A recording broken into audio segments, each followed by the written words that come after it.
a careful and thorough evaluation of the evidence presented and offered by the prosecution, the tribunal concludes that the evidence complied with the evidentiary requirements and that these evidence clearly established the factual basis of the indictment and the culpability of respondents defendant Benigno Simeon Aquino III and defendant government of the United States of America.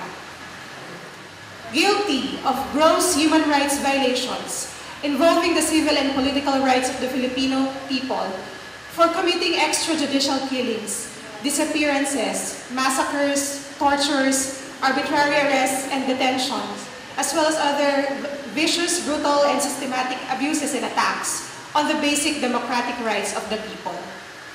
Guilty of gross and systematic violations of human rights, particularly economic, social, and cultural rights of the Filipino people through the imposition of neoliberal free market globalization to exploit the people, transgression of their economic sovereignty, and plunder of their national patrimony and economy, and attacks on the people's livelihoods and the destruction of the environment.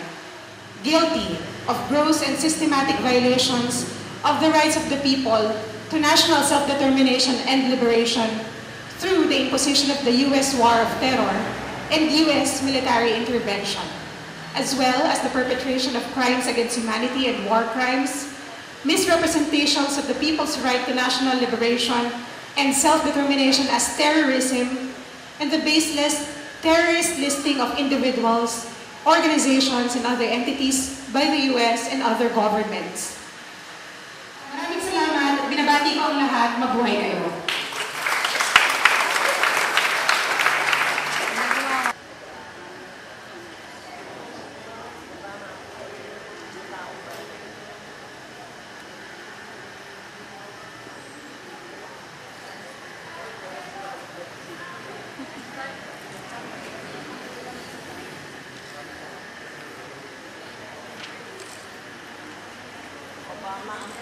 Panagutin!